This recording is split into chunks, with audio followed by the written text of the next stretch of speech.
Bonjour tout le monde, re-bienvenue cette semaine à un nouvel épisode du pod. Une invitée cette semaine, donc il y a notre première femme là, à passer sur le podcast. On est vraiment content d'avoir pu enfin recevoir notre première femme. Ça fait déjà plusieurs semaines qu'on essaye de recevoir notre première femme. On trouve que c'est quelque chose d'important, là, justement avec toute la polémique là, du sport féminin qui se fait ressentir dernièrement. C'était important pour nous de faire notre part des choses et de recevoir aussi des athlètes féminines. Donc, on a vraiment été choyés de recevoir Laurence Vincent Lapointe cette semaine, une canoïste 13 fois championne du monde. Oui, exact. T'sais, on veut vraiment à des sports-là, je pense, mettre de l'avant là, tout ce qui est sport féminin. On a eu la chance de le faire cette semaine. C'est vraiment un épisode là, qui est super, super intéressant. On touche à plein de beaux dossiers avec Laurence. Là, elle a plein de belles anecdotes. Donc, bonne écoute. Salut Arnaud. Salut Emile, ça va bien? Ça va super bien, toi? Yes, super encore une fois. Là, super content de me retrouver avec toi, mon ami. Puis on a un super invité avec nous. Donc, bien content d'être là. J'ai vraiment hâte que ça commence. Yes, alors sans plus tarder, on va y aller avec les présentations de notre invité du jour. Donc, pour une première fois sur le podcast, on est vraiment content là, de recevoir justement une athlète féminine, une canoïste, 13 fois championne du monde, Laurence Vincent Lapointe. Comment vas-tu, Laurence? Bonjour, ça va bien? Ça va bien? Vous? Ça va super bien. Yes, Un gros super. merci d'avoir accepté notre invitation. On est content de pouvoir discuter avec toi aujourd'hui. Puis sans plus tarder, là, allons-y. On voudrait savoir là, un petit peu, on demande ça à tous nos invités là, en début d'épisode.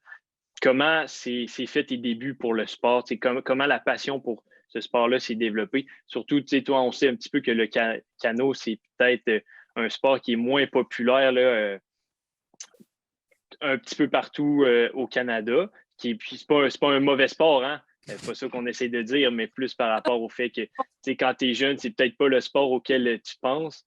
Comment ça s'est fait là, tout ça par rapport à toi? Euh, Dans mon cas, ce qui est arrivé, c'est un peu particulier, c'est que j'étais très, très mauvaise. Donc, j'ai commencé en fait au départ parce que je voulais plus aller dans les camps de jour. J'étais à l'âge de dire ça me tente plus, mais mes parents étaient aussi à l'âge de dire que j'allais pas rester devant un ordi toute la journée. Donc, ils m'ont dit trouve-toi une activité. Donc, j'ai regardé, puis j'avais deux de mes très bonnes amies qui faisaient du canot-kayak de vitesse. Okay. Donc, à ce moment-là, je me suis dit, je peux essayer ça, tu sais, ça m'occupe 2 jours, c'est le fun. Puis, comme j'ai mentionné tantôt, j'ai essayé ça et j'étais toujours dans l'eau. J'étais particulièrement mauvaise, j'avais pas d'équilibre, j'arrivais pas à tenir dans le bateau. Puis quand on essaie le canot-kayak, souvent les coachs préfèrent faire essayer le kayak parce que c'est un petit peu plus stable. Mais peu importe que ce soit du kayak ou du canot, j'étais absolument toujours dans l'eau. Mes coachs, ils me disaient « OK, c'est bon, tu peux rentrer », mais je me forçais, c'était beaucoup de détermination, mettons, parce que à ce moment-là, juste l'orgueil de dire je voulais pas abandonner avant d'avoir réussi à tenir dans le bateau. Puis ça m'a pris pratiquement 2 ans avant de réussir Okay. pour la première fois une pratique où j'ai pas chaviré. Donc à chaque jour, j'avais pas de club, je chavirais 5, 10, 15 fois. Puis je repartais des fois en colère, des fois, souvent c'était correct, mais des fois, là, j'ai des partenaires qui me disent, moi, je me souviens, là, tu lançais ta rame puis tu partais comme frustré. Donc, c'est ça, ça n'a pas été... on peut pas dire que ça a été l'amour fou dès le départ, là. C'était vraiment juste, je voulais pas abandonner avant d'avoir tenu dans mon bateau. C'était un petit peu particulier. Et Non, par curiosité, vas-y. ben, juste par curiosité, à quel âge tu as commencé le canot? J'ai commencé à 12 ans à peu près. À 12 ans. Puis, tu sais, comment une fille de 12 ans réussit en si peu de temps, parce que je veux pas dire n'importe quoi, je crois que c'est à 17 ou 18 ans, tu vas remporter ton premier championnat du monde. Comment en si peu de temps, alors que tu nous dis que ça t'a pris 2 ans là, avant de faire une vraie première pratique sans tomber, puis que 3-4 ans plus tard, ben, tu es championne du monde. Ce qui arrive, c'est que mon physique, je suis très grande, je veux dire, je fais presque 6 pieds. C'est sûr qu'il y a des femmes plus grandes que moi, mais dans mon sport, je suis quand même très grande. Mm-hmm. Puis, passer le stade de l'équilibre, j'ai beaucoup de potentiel. je suis quand même forte, grande, donc j'ai un bon reach en termes de ce que je peux aller chercher dans l'eau par rapport à des femmes un peu plus petites. Donc, j'avais toujours le potentiel d'être rapide, mais j'étais tellement mauvaise que ça a pris vraiment 2 ans avant que j'arrive à commencer à arrêter de chavirer. Mais à partir de là, ça a été quand même rapide, mon amélioration, parce que je ramais souvent avec des garçons, des gars de mon âge, puis je me suis améliorée parce que j'avais pas le choix de toujours essayer de suivre. Puis, c'est ça. Je veux dire, j'ai juste continué. J'ai aussi été très chanceuse par le fait de quand les premières compétitions ont commencé pour les femmes dans ma discipline. Parce que, en fait, les premiers championnats du monde officiels ont eu lieu en 2010. Puis c'est en 2010 pour la première fois que j'ai compété international. Donc, veux pas. Oui, j'ai gagné les premiers, mais j'ai aussi la chance de dire que la compétition n'était pas aussi relevée qu'elle l'est maintenant. Donc, pour moi, ça a été le moment idéal. J'ai progressé jusqu'au moment où je suis arrivée pour la compétition internationale, puis ça a bien été. Donc, c'est un peu... Ouais, vas-y, continue, Laurent, je te couperai pas. Non, je m'en allais juste dire que c'était un petit peu une chance de mon côté. Là, que tout C'est ça, mais il doit y avoir une petite partie de chance, mais une grande partie de travail. C'est à quel moment, tu dis, tu commences à 12 ans, c'est à 17 ou 18 là, précisément que tu gagnes ton premier championnat? 18 ans? 18 ans durant ma première Coupe du Monde, en fait. OK, c'est ça. Puis là, tu gagnes, c'est à quel moment, dans ces 6 années-là, que tu t'es permis de rêver que c'était possible là, d'être dans l'élite mondiale là, du canoë, puis peut-être même les Jeux olympiques? Là, c'est à quel moment que tu t'es permis d'y rêver? Est-ce que c'est super jeune quand tu chavirais ou c'est un peu plus tard? Non, jamais. Jamais? OK. OK, pour être honnête, je pensais pas du tout à ça. L'année, en fait, en 2009, on a parlé de l'intégration des femmes dans les aux championnats du monde. Pas du tout dans les Olympiques, là, c'était loin de... Mais on a parlé de ça. Mon coach puis moi, on s'est dit, est-ce qu'on va changer mon programme d'entraînement pour que je me focus plus sur les distances qui allaient être pour les compétitions? On s'est dit oui, je me suis essayée, mais ça n'a pas fonctionné. Puis j'étais pas mauvaise, mais j'étais pas la meilleure de loin. Donc, je pensais pas aux championnats du monde, je pensais pas à ça. Puis en 2010, j'essayais les essais juste pour le principe d'essayer les essais. C'est un rite de passage de tous les jeunes athlètes. Arrive un moment où tu essaies d'aller aux essais nationaux, puis tu vois ce que ça donne. Puis j'ai gagné à cette compétition-là. Puis l'équipe nationale sont venus me voir, m'ont dit on part la semaine prochaine en Coupe du Monde. OK. Je savais pas c'était quoi l'enjeu des essais. Moi, du tout. Je m'en allais là juste pour le principe de faire les essais. Je savais que l'année d'avant, j'avais fini 2e puis 3e dans mes 2 courses. J'étais pas mauvaise. En fait, c'était très bon, mais ce que je veux dire, c'est il y avait un bon espace, il y avait un bon écart entre moi et la première. Donc, je me disais, ça a fonctionné, mon bet de dire on va s'orienter plus dans de la vitesse. Ça avait fonctionné, mais c'était pas de là à dire que j'étais au niveau d'aller au championnat du monde et tout. Donc, j'ai été très, très surprise quand l'équipe nationale sont venus me voir pour me dire « Prépare tes valises, la semaine prochaine, on part. » Mais est-ce que tu penses que ça t'a servi, cette genre de naïveté-là, de « Ah, je fais ça pour le plaisir, puis advienne que pourra » ? Oui et non, dans le sens que oui, parce que tu redoutes moins quand tu es très, très naïf. Tu stresses moins. Je suis arrivée là-bas, j'avais tout le temps un gros sourire, puis j'arrivais, c'était nouveau, puis je m'attendais à rien. Donc, j'arrivais pour mes cours, je faisais de mon mieux, puis c'était toujours comme ça. Donc, ça, c'était bon. Mais d'un autre côté, je savais pas comment être une athlète de haut niveau. Tu sais, j'étais toute fraîche arrivée, je m'étais entraînée avec mon club pendant plusieurs années, sauf que c'est très différent. Là. J'ai changé beaucoup depuis ce temps-là. Comment être une athlète de très, très haut niveau, comment me préparer mentalement. Puis l'envers de la médaille, c'est que maintenant, je suis beaucoup plus stressée pour mes compétitions que je l'étais parce que je suis moins naïve. Mais c'est pas grave, c'est normal de changer, puis je suis satisfaite du travail que j'ai accompli. Puis parlons-en de tes compétitions. Là, 13 fois championne du monde, c'est pas rien. Hein? Je pense que moi, je suis 0 fois champion du monde dans rien. Fait que l'être 13 fois, c'est quand même assez incroyable. comment tu as vécu ta première expérience au championnat du monde, puis ta première expérience, soit en plus une victoire, comment tu as vécu ça? En fait, comme je mentionnais tantôt, j'ai commencé par les Coupes du monde en 2010. Puis quand j'ai fait les Coupes du monde, je me souviens juste que j'étais extrêmement de bonne humeur tout le temps. J'avais des crampes dans les joues en permanence. J'étais juste beau. C'était une nouveauté pour moi, puis ça allait bien. Je performais et tout et tout. Les championnats du monde, je pense que j'étais un peu plus nerveuse, sauf que encore là, c'était tout frais, tout nouveau pour moi. Donc, j'ai juste fait de mon mieux.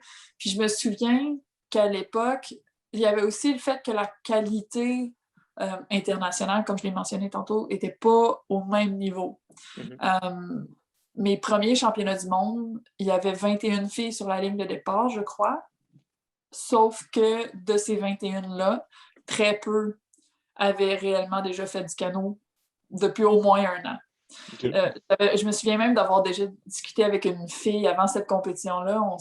On parlait, puis elle était dans un canot. Fait que je dis est-ce que ça fait longtemps que tu rames? Elle m'a dit non, je suis une fille de kayak, mais il y a comme un mois, ma fédération m'a demandé si j'avais envie de faire la compétition. OK. C'était particulier à l'époque. Sauf que veux pas, je veux dire, ça a changé beaucoup, puis il fallait bien qu'on commence quelque part un jour. Oui. Donc, c'est pas la fin du monde. Là, tu te mets à gagner, comme on dit, tu es 13 fois champion du monde, tu as un record du monde, si je ne m'abuse non plus, là, sur 200 mètres. Trois, excuse-moi, okay, je voulais pas te rabaisser, inquiète pas, mais c'est parfait de me corriger. Ouais. Vas-y, tu peux les nommer. Oui, j'en ai un dans le simple en 200 mètres. J'en ai un dans le double en 500 mètres avec ma partenaire Cathy Vincent. Puis j'en ai un dans le simple en 5 km. Qui a 5 km. Mais je l'ai fait. OK, c'est ça. Est-ce que là, tu as des records du monde. Est-ce que tu sens que tu es rendu un peu condamné à gagner? Là, c'est la première place ou c'est rien, puis sinon c'est une déception ou tu n'as pas ce feeling-là? Ce qui arrive, c'est qu'on se rend rapidement compte que dans la carrière d'un athlète, tout peut arriver. Puis s'attendre à une victoire, on ne devrait jamais faire ça.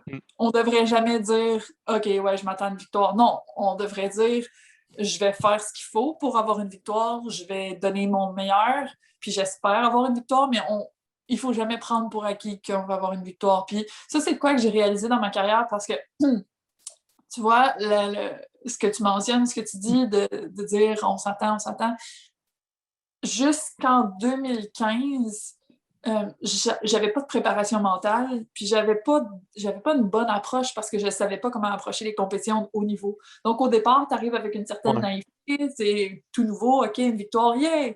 À un moment donné, tu t'habitues, le monde autour de toi s'habitue à dire « on le sait bien, Laurent, ça va gagner. » Quelque part, tu finis par avoir cette impression-là aussi, mais pas...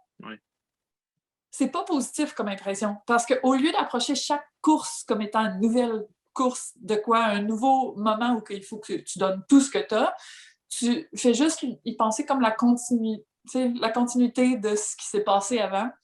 Donc, c'est pas un nouveau départ, c'est un autre départ. Donc, c'est pas la même façon d'approcher les compétitions. Puis moi, ça m'a beaucoup nui, je pense, parce que mon mantra, c'était « je l'ai déjà fait, je suis capable de le refaire », au lieu de dire « c'est une nouvelle course, on donne tout ce qu'on a du début à la fin ». Fait que en 2015, en fait, le moment où vraiment ça m'a affecté le plus, c'est quand je suis arrivée 4e au championnat du monde. Ce qui n'est pas mauvais, on s'entend que 4e au championnat du monde, il n'y a personne qui est triste de ça, mais justement, ça m'a beaucoup, beaucoup affecté parce que j'ai non seulement pas eu la première place, mais j'ai même pas fait le podium. Vraiment difficile à vivre. J'ai eu un moment où je me suis posé la question, est-ce que je vaux encore de quoi en tant que personne? Tu sais, c'est lourd, là. Quand j'étais pas jeune, mais je pense que j'avais comme 23-24 ans. 23-24 ans, tu te dis « Colin, je vaux plus rien », tu sais, parce que tout le monde s'attendait à ce que tu gagnes. Toi, tu t'attendais à ce que tu gagnes. C'est pas le fun comme débarque à prendre.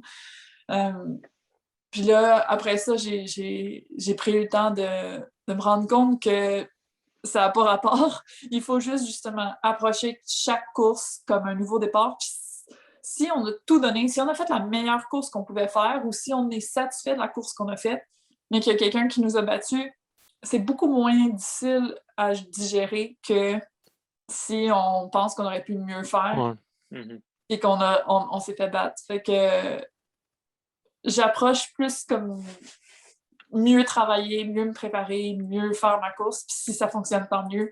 Si ça fonctionne pas, ben c'était pas ma course. Excellent. Puis, tu sais, par rapport à ça, par rapport au canoë en tant que tel, une carrière de canoïste, est-ce que c'est quelque chose, tu as peut-être un peu moins de comparatifs à faire, vu que justement, tu me dis que les premières Coupes du Monde ont été en 2010 du côté féminin. Quelle est la longévitude d'une carrière en canoïste? Est-ce que toi, tu dois encore continuer là-dedans longtemps? Est-ce que tu as des plans pour la post-carrière suite à ta carrière? Comment tu approches tout ça? Là? En fait, ce qui est particulier avec le canot, c'est que peu importe l'âge à laquelle tu commences, ça prend beaucoup, beaucoup, beaucoup de technique. Donc, si tu commences très jeune, tu as plus de temps, mais tu as aussi le temps de te tanner. Si tu commences plus vieux, tu as moins de temps, mais souvent, les personnes un petit peu plus vieilles vont comprendre la technique plus rapidement. Donc, moi, 12 ans, c'était pas jeune, c'était pas vieux. Ça m'a permis d'avoir, je suis dans ma 17e année présentement de carrière. Puis, ce que ça fait, c'est que j'ai beaucoup, beaucoup d'expérience derrière moi. Puis, j'ai encore la possibilité de m'améliorer parce que le pic dans notre sport, c'est vieux. C'est plus vieux que la majorité des sports. Et fin vingtaine. Donc, là, présentement, je vais avoir 29 ans bientôt.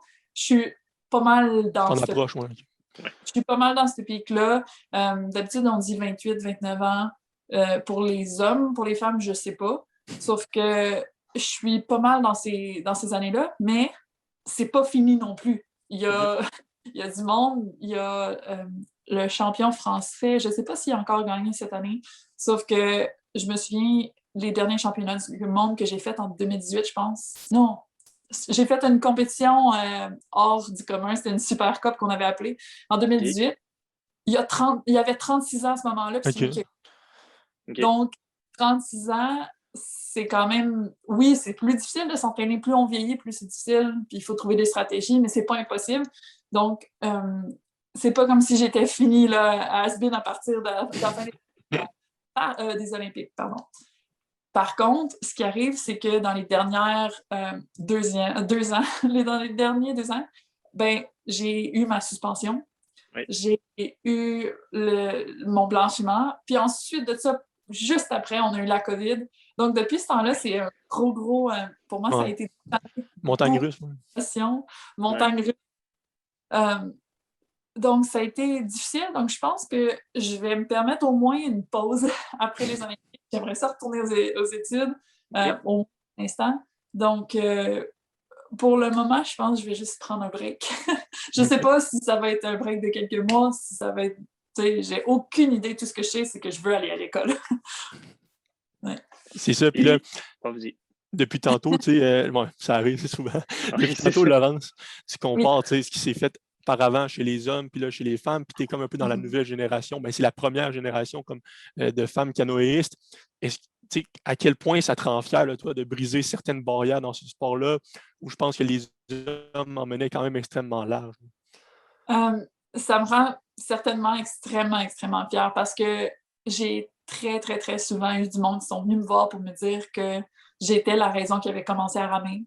Ou même souvent des jeunes femmes, mais aussi des jeunes hommes qui venaient me voir pour me dire « Hey, tu m'as motivée, tu m'as montré que je pouvais commencer. » Mais c'est ça, les jeunes femmes qui maintenant ont le droit... Moi, je vois mes coéquipières de 18, 19 ans, 20 ans, qu'elles, ils n'ont même pas à se battre pour avoir le droit à du vrai coaching. Ils n'ont même pas besoin de se faire remarquer pour se faire inviter à un camp de l'équipe nationale. Moi, là, il n'y en avait pas de camp national. Puis s'il y en avait, c'était un coach qui s'occupait déjà de son groupe principal, puis qu'une fois de temps en temps, il nous disait quoi faire sur le side. Puis ça, c'était quand on avait quelqu'un. Donc, pendant très longtemps, on a été mises de côté. Puis je pense que j'ai eu la possibilité de montrer à l'international comme au Canada que c'était possible pour les femmes d'en faire. J'ai aussi eu de très, très nombreux coachs, souvent masculins, parce que la majorité des coachs, c'est des hommes, mais de très nombreux coachs venir me voir personnellement pour me dire « Tu m'as ouvert les yeux, je pensais pas que les femmes pouvaient ramer comme ça. Maintenant, je coach des filles dans tel pays, puis je suis fière de voir le travail que vous avez accompli et tout. » Donc, ça me rend extrêmement fière parce que j'ai fait changer les choses, j'ai montré qu'on était capable de faire de quoi qui était réservé aux hommes, puis j'ai prouvé que c'était possible. Donc ça, c'est pour moi extrêmement important. Ben oui, puis tu sais, c'est une fierté que tu as à 100% la permission d'avoir. Puis tu sais, je pense que, comme tu dis, justement, ça permet d'ouvrir la porte là, à plusieurs jeunes femmes, mais tu sais, pas nécessairement dans le monde du canoë. Je pense que ça peut ouvrir justement des portes aux femmes un petit peu dans n'importe quel autre sport. Tu sais, c'est ça, puis on le voit là, dernièrement, là, beaucoup là, on l'a vu dernièrement là, au mois de mars, là, mois dernier, là, dans le tournoi de basketball NCAA aux États-Unis, là, où il y avait la comparaison entre le gym des équipes masculines versus le gym des équipes féminines. Ça, il y a une grosse disparité. Puis est-ce que pour toi, cette disparité-là est mondiale, on est d'accord? Est-ce que c'est quelque chose qui... Je vais te poser une question sachant très bien la réponse, mais est-ce que c'est quelque chose qui doit changer? Certainement. Certainement. Moi, ce que je trouve drôle, c'est que on prend toujours pour acquis que les hommes sont meilleurs. Ce que j'ai remarqué dans les sports, puis corrigez-moi si je me trompe, c'est que les hommes, oui, sont plus puissants. Mais justement, pour compenser ça, souvent, les femmes doivent être meilleures, doivent être plus techniciennes, doivent être plus habiles. Donc, c'est plus impressionnant que de regarder des hommes. Mais quand on voit à quel point la qualité est élevée chez les femmes, on se rend compte qu'ils méritent tout autant, les femmes, on mérite tout autant de la visibilité que les hommes dans n'importe quel sport. Donc, je trouve juste ça un petit peu triste de voir qu'il y a encore cette pensée-là de dire le plus intéressant de regarder les hommes. Peut-être qu'il y a plus de contact, peut-être qu'il y a plus d'action, mais si tu regardes les femmes, tu vas te rendre compte que les joueuses sont top-notch dans tous les sports. Fait que je pense juste qu'il faut que le monde s'en rende compte. Mais définitivement, tu sais, il y a plein de sports, mettons, si tu prends le tennis ou quoi que ce soit, c'est des sports où tu es capable de regarder un match de tennis féminin et tennis masculin, puis je vais prendre autant de plaisir à regarder les deux. Puis, tu sais, en préparation là, de ce qu'on fait présentement, là, Émile et moi, on a regardé de tes courses, là, puis, tu sais, je veux dire, si ça avait été télédiffusé, tu sais, je l'aurais regardé sur le bout de ma chaise, puis, tu sais, c'est vraiment intéressant à regarder. Fait que moi, c'était juste là, Émile, tu peux enchaîner, là, mais c'était juste que ce que je voulais dire par rapport à ça, c'est que je pense qu'on peut, comme tu le dis, prendre autant de plaisir à regarder l'un que l'autre. Ouais. Non, c'est ça. Puis, tu sais, oui, selon moi, il y a un problème, tu sais, comme tu expliquais un petit peu dans la manière de penser des gens qui regardent le sport, qui sont vraiment plus enclins à aller regarder les sports masculins, mais il y a aussi un problème dans les médias qui, je crois, tu sais, comme Arnaud explique, il y a beaucoup, beaucoup moins de sports féminins qui sont télévisués. Télévisués, c'est pas un mot, mais télévisés que des sports justement masculins. Puis ça aussi, moi, je pense que c'est un problème, puis que les médias doivent, à quelque part, là, être capables de remédier là, justement à cette situation-là. Là. Oui. Mais j'ai vu quelque chose hier, en fait. C'est sûr que c'était sur Instagram, mais j'ai vu un post qui parlait des espoirs de médailles pour les Jeux olympiques. Puis la majorité des espoirs de médailles pour les Jeux olympiques qui s'en viennent, c'est des femmes. Des femmes. Donc, on a une qualité excellente dans les sports féminins. Il faut juste que le monde prenne connaissance de ça. Il faut que les médias les promouvoient plus, puis il faut juste qu'on en parle. Puis là, tu sais, on parle de médias, je vais faire un lien peut-être un peu boiteux, mais tu as été dans les médias beaucoup là, dans les 2 dernières années, puis c'est pas nécessairement pour une raison, je pense que tu aurais espéré, c'est ton histoire de dopage, tout ce qui s'en est suivi, là, le blanchiment. Tu sais, peut-être juste pour le monde qui écoute, qui ne sont pas au courant, faire un petit, rapidement, comme ce qui s'est passé, puis nous dire comment tu t'es senti là, pendant ce moment-là. Là. Je pense que tu étais vraiment tout seul là, face à ça. Oui. Comment tu as vécu ça? Là? Fait que je te laisse y aller. Donc, rapidement, dans le fond, au mois de juillet 2019, j'ai eu un test antidopage comme de normal. J'étais comme toujours, très contente d'avoir mes tests. Je suis toujours contente d'avoir les tests. C'est un peu bizarre à dire, mais je suis fière d'avoir un test. Donc, à chaque fois, je suis comme « Hey, venez-vous-en! » Fait que j'ai eu sauf que 2 semaines plus tard, j'étais en Allemagne à moins d'une semaine des championnats du monde et j'ai reçu un email qui me disait que mon test était revenu avec des résultats adverses. Et sur le coup, qu'est-ce que ça veut dire? Je n'ai pas compris. J'ai à peine lu 2 lignes sur le email que j'étais comme, c'est quoi ça? Donc, ce qu'on m'a expliqué, c'est qu'il avait trouvé une substance, un SARM, je crois, une substance illégale dans mon urine qui était en extrêmement petite quantité, point tel que c'est même surprenant qu'il ait réussi à trouver quoi que ce soit. C'était extrêmement minime. Donc, félicitations. Sauf que, sur le coup, j'étais comme si c'était une blague. Surtout, je suis même pas à une semaine des championnats du monde. Ouais. Donc là, c'est une chasse à la sorcière d'essayer de trouver d'où ça vient. Là. Chercher une aiguille dans une botte de foin, c'est probablement plus facile que de trouver la source d'une contamination. Ouais. Comme ça. Parce que ce qui peut arriver, c'est que ça peut, surtout, moi, dans le fond, vu que c'était tellement minime, ça pouvait être n'importe quoi, même un verre contaminé dans lequel j'aurais bu. Genre, quelqu'un qui l'a mal lavé puis qui me l'a passé après, ça aurait pu me contaminer. C'était incroyablement minime. Donc, là, c'était de trouver qu'est-ce que j'ai mangé dans la semaine qui a précédé, qu'est-ce que j'ai bu, avec qui j'ai passé du temps. Ça a été une chasse à l'homme. J'ai été toutes les substances. Moi, dans le fond, j'avais des suppléments alimentaires, des vitamines, des minéraux, des choses qu'on prend. Parce que nous autres, en tant qu'athlètes, on s'entraîne tellement fort que des fois, l'alimentation n'est pas suffisante pour pallier. Donc, on va prendre certaines affaires juste pour nous aider à mieux récupérer. Mais il n'y a rien d'illégal là-dedans. Mais par précaution, on a tout testé ce que j'avais pu prendre comme supplément alimentaire avant. On a testé de la nourriture que je me souvenais d'avoir mangé, des bonbons, des affaires que j'avais achetées. Et je me suis dit peut-être, tout ce que je pouvais trouver qui pouvait être un petit talent pour moi, on a testé. J'ai testé 17 produits différents. Puis pas juste des produits, mais de la nourriture, des breuvages, des affaires que je me disais peut-être. Puis j'ai passé un polygraphe. J'ai fait tester mes cheveux parce que ça, dans le fond, les produits comme ça peuvent s'accumuler dans les cheveux. Donc, mes cheveux sont revenus négatifs. Le polygraphe est revenu négatif.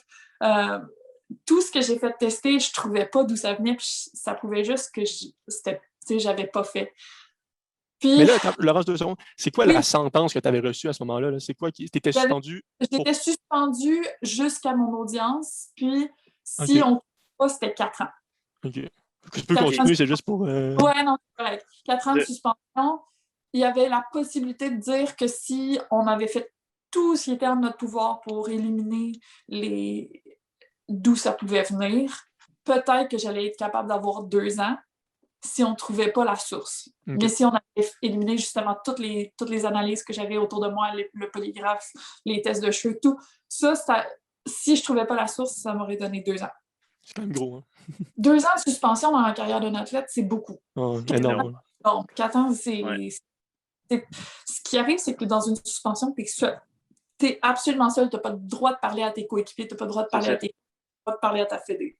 Donc, tu es complètement coupé.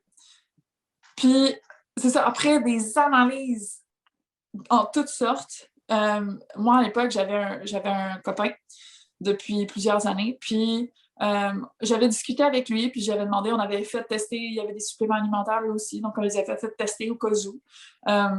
C'était revenu négatif aussi. Puis, à un moment donné, on se dit, on va tester tes cheveux. Peut-être que si tu en as dans les cheveux, si on trouve, peut-être que je vais trouver une piste. Moi, je cherchais une piste pour m'orienter. Je cherchais autour de moi, il n'y a rien. Tu es la personne qui a passé plus de temps avec moi. Donc.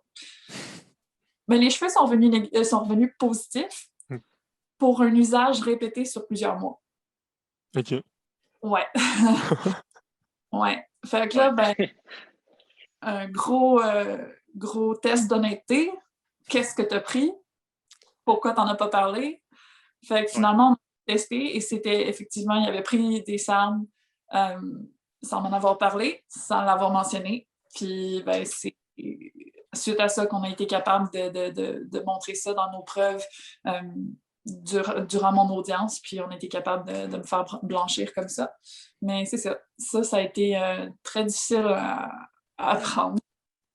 Puis, tu sais, c'est un scénario digne d'un film 5 étoiles d'Hollywood. Là. C'est absolument, c'est quelque chose qu'on ne souhaite pas à personne, mais c'est une histoire quand même assez incroyable.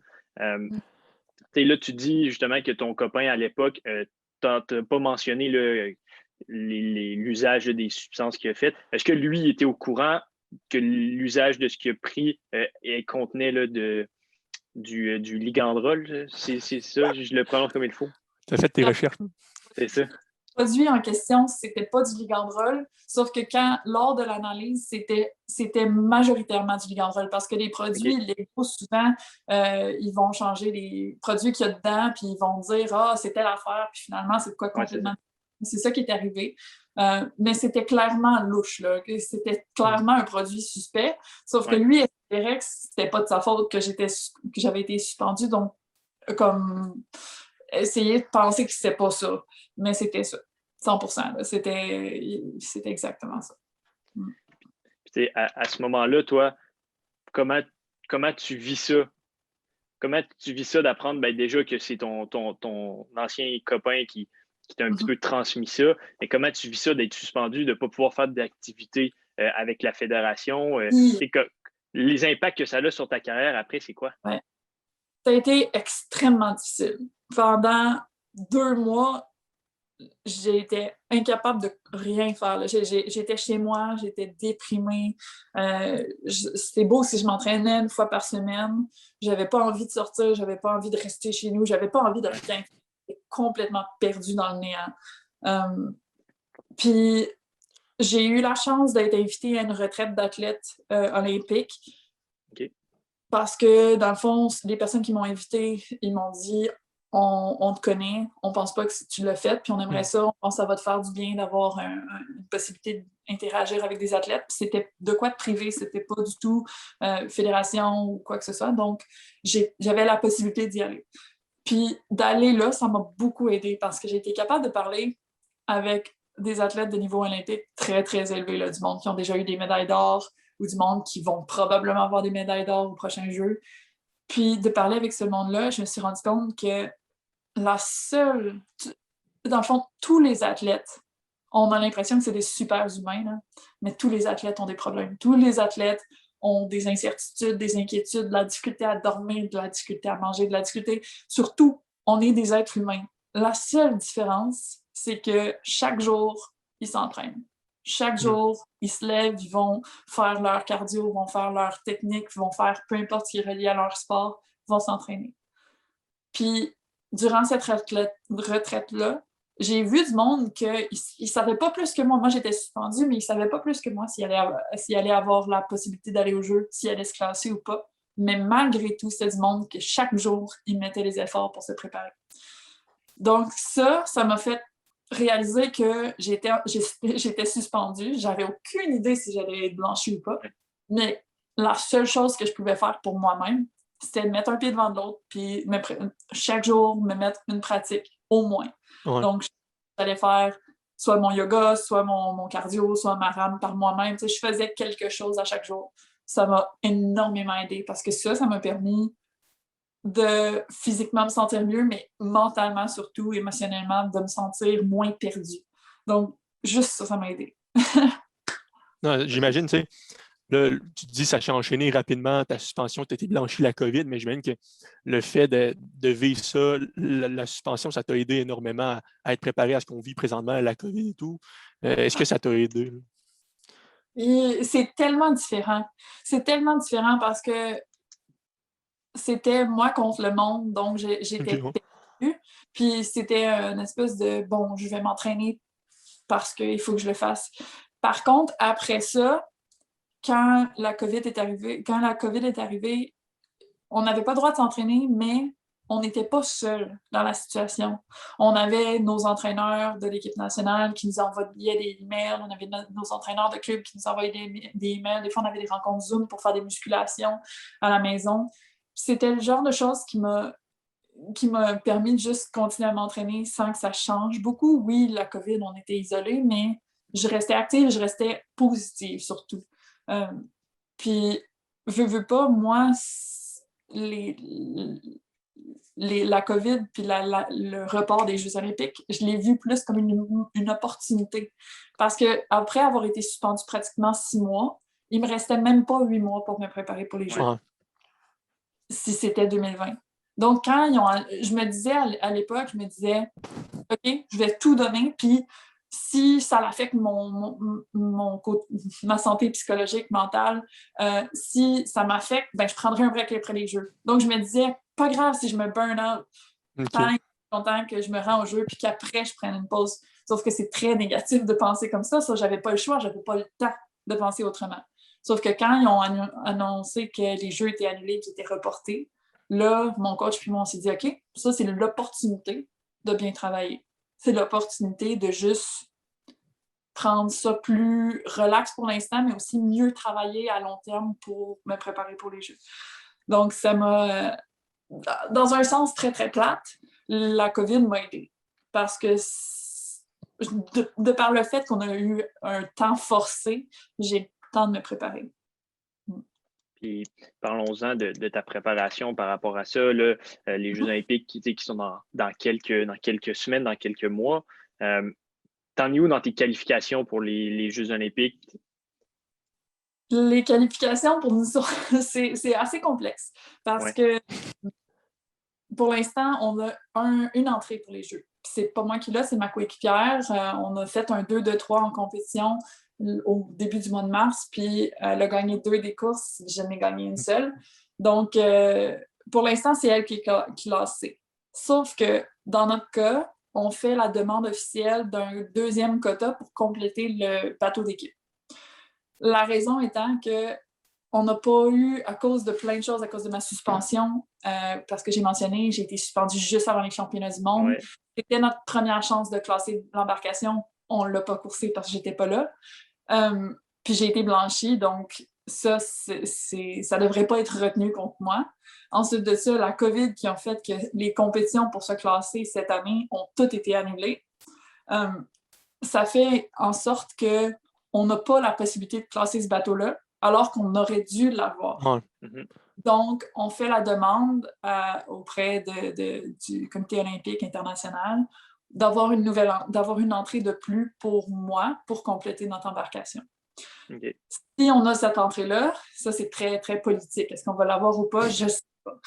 Mais si on a cette entrée-là, les chances que ce soit moi qui soit là sont extrêmement élevées. Donc, par le fait que c'est ma coéquipière qui est déjà là, on ne peut pas avoir quelqu'un d'autre dans le bateau, c'est nous autres le bateau. Donc, les chances que je sois là sont élevées, mais ça, c'est à condition qu'on ait le quota. Donc, tout ce que je fais pour l'instant, c'est que je me prépare, je croise les doigts, puis je travaille fort. Ouais. Moi, ce serait peut-être ma dernière question par rapport à tout ça. Je trouve ça super intéressant. Est-ce que c'est dur pour toi? Tu t'entraînes, tu compétitionnes en C2 avec une coéquipière, Cathy, je pense son nom. Puis là, tu dois l'affronter après ça. Comment tu fais? Là, tu perds contre elle, après ça, il faut que tu te qualifies. Est-ce que vous travaillez psychologiquement? Comment ça se passe à ce niveau-là pour être capable de dire, OK, ça c'est passé, puis on est ensemble en équipe? C'est pas simple. On travaille là-dessus individuellement, on travaille aussi ensemble. Il faut juste être très, très professionnel. Juste, quand on embarque en double, on est en double, puis c'est ce qu'on fait, puis c'est là-dessus qu'on se concentre. Puis quand on est en simple, on fait nos choses, on travaille fort individuellement. C'est pas simple, mais on fait ce qu'on peut. C'est bon, ça répond parfaitement là, pour moi. Ouais, c'est sûr que ça doit être quelque chose d'assez particulier. Ouais. Est-ce que tu vis avec l'espoir présentement d'avoir là, cette dernière place-là là, aux Jeux olympiques? Est-ce que tu es confiante? Est-ce que c'est quelque chose qui est difficile sur le moral, sur le mental présentement? Tu dis que tu continues à t'entraîner, ce qui est excellent justement pour continuer à te préparer. Mais est-ce que l'espoir est là? Définitivement. Puis c'est pas aussi dur sur le moral qu'on pourrait penser parce que tout ce que j'ai à faire présentement, c'est ma job.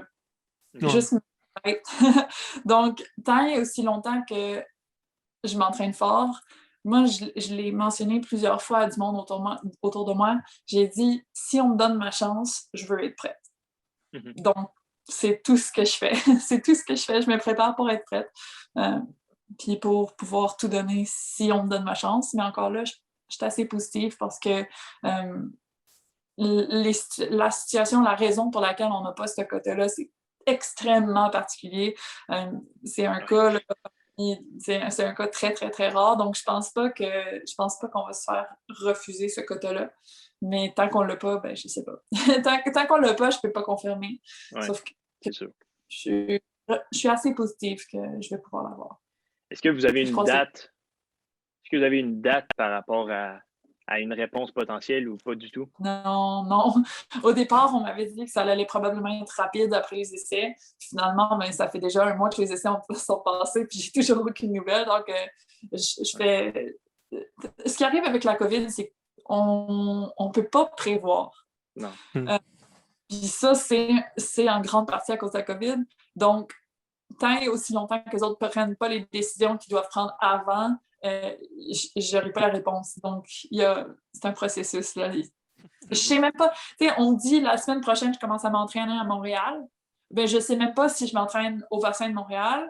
Je ne sais pas si je commence à m'entraîner lundi ou mercredi. Je ne sais pas quoi que ce soit par rapport à mon camp de la semaine prochaine. Donc, le quota pour les Jeux dans quelques mois, ben, j'attends. Là.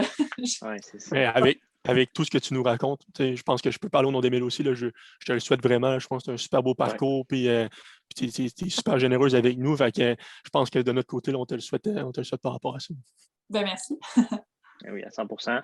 On te souhaite la meilleure des chances. Ben, pour cette obtention du quota-là, on espère te voir aux Jeux olympiques aussi. On te souhaite la meilleure des chances aux Jeux olympiques. Tu dis que tu es positif par rapport à ça. On va être positif aussi par rapport à ça. Fait qu'on va croire à cette obtention de quota-là du comité olympique. On va te souhaiter la meilleure des chances là, pour la suite des choses pour toi. Puis un gros merci là, de nous avoir accordé ton temps cet après-midi. Là. Ça a été vraiment, vraiment intéressant cette discussion-là. Puis on doit quand même rester court, mais on aurait pu aller encore plus en détail partout. C'était vraiment intéressant. C'est un parcours là, incroyable. Puis ça, c'est tout en ton honneur. Puis félicitations pour tout ça. Ben merci. Merci beaucoup. C'est bon, fait que c'est ça. Moi aussi, je me joins à Émile. Le gros merci. C'était super passionnant. Fait que c'est ça. Merci beaucoup. Merci. Merci. Salut.